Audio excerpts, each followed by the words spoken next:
Hey,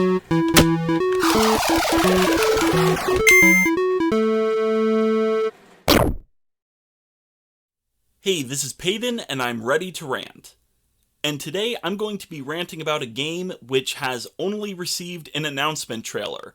It was announced a couple weeks back, we haven't had any more information about it since then, but the game in question is a licensed title of all things called Nickelodeon All-Star Brawl. Now, let me be the first to say, I know I'm a little late to the party on this one. It, like I said, was announced a couple weeks back, and the trailer got 2 million views. It was super talked about for a little bit in the Smash community, like right after its announcement, and even to a small degree, the general fighting game community. But since then, conversation has died down. A lot of people are just waiting for more info. But I wanted to throw my hat in the ring finally and talk about something related to the game.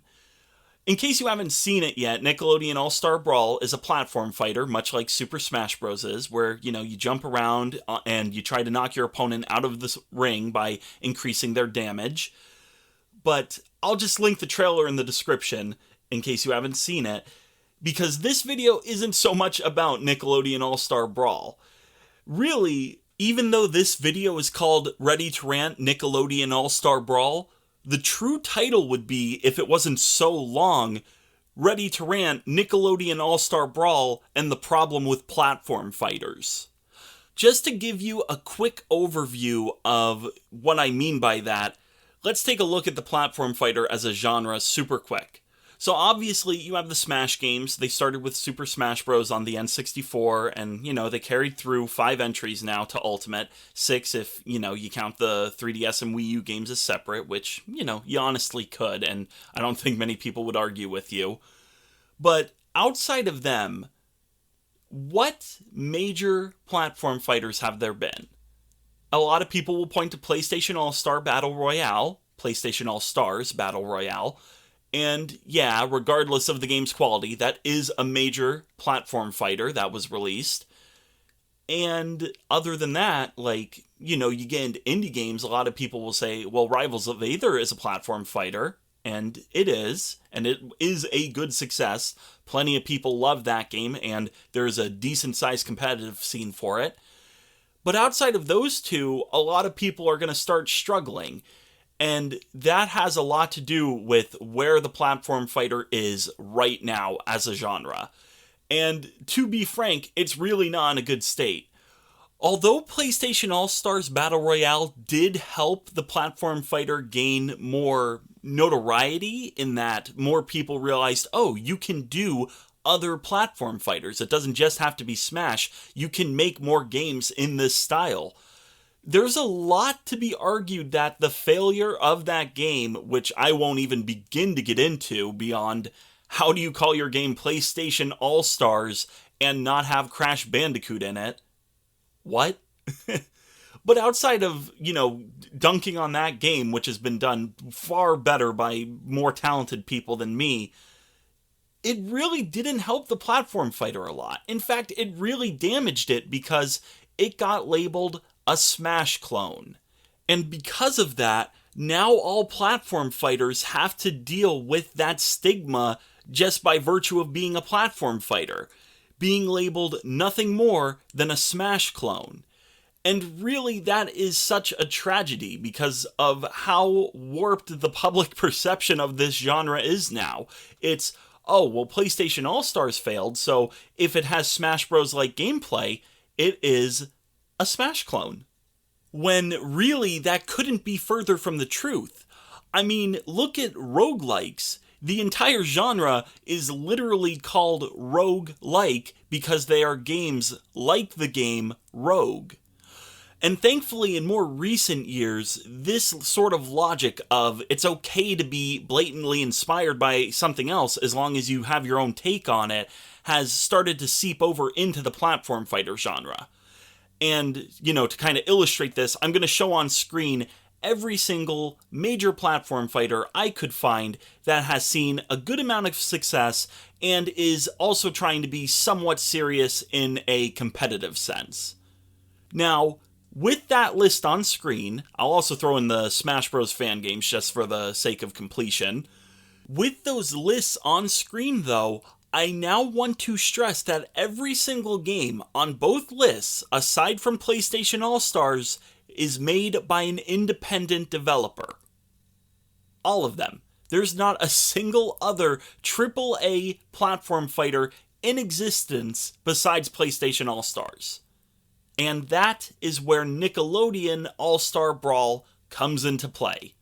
Yeah, it took me long enough, but this is where the true potential of this game comes from. Because I want to reiterate that this reveal trailer for this game had 2 million views. And for reference, the Kazuya presentation by Sakurai, the one that we just got, had 1.8 million views on it. People are legitimately excited for this licensed game where SpongeBob can slap Helga from Hey Arnold around. And as funny as it sounds, the developers are also excited for it. The developers have a Discord where they have been talking with the community and going into how the development process has been and about, tons of different aspects of the game. And it is shocking to know that Nickelodeon has let the developers Ludosity really have a lot of free reign with this game. They are on board, Nickelodeon is on board, with this game being competitively viable. This game is going to feature rollback netcode on certain platforms.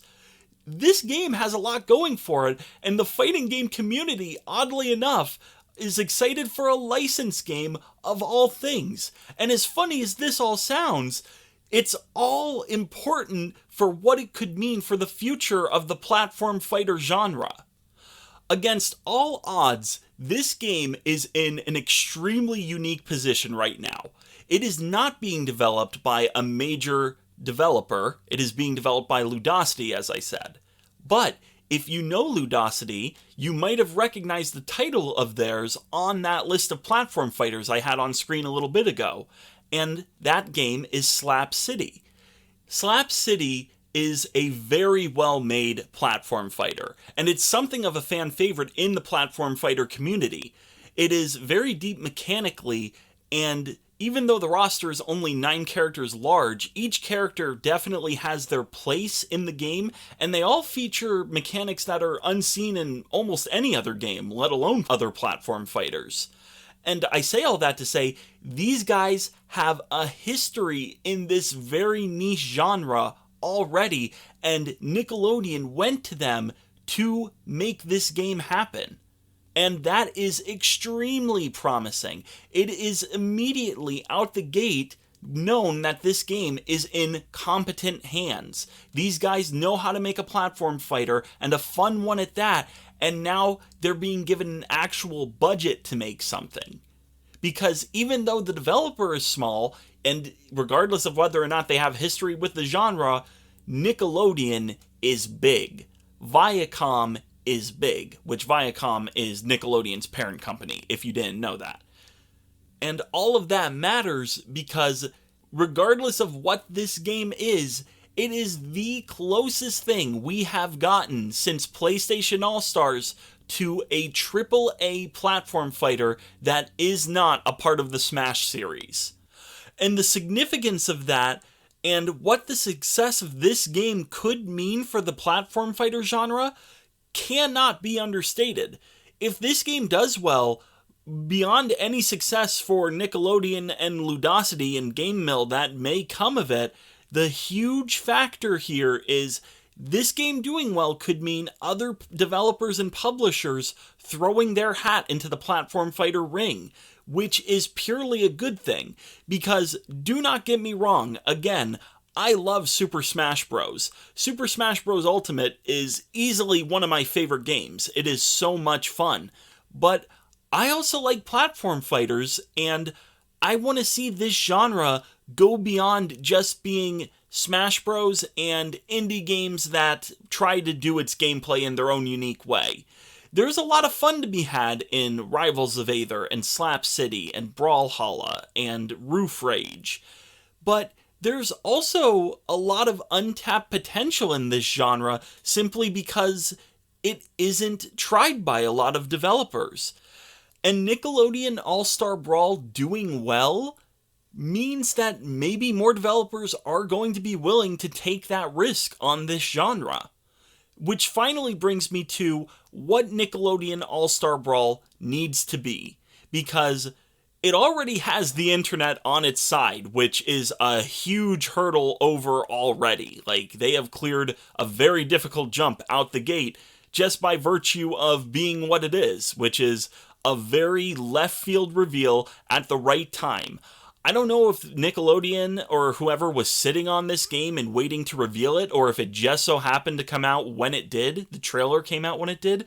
But revealing in the slump between Ultimate's current DLC with Kazuya and its last one is genius, especially now that we know this next character is the last one for Ultimate. Now is the perfect time to try something like this.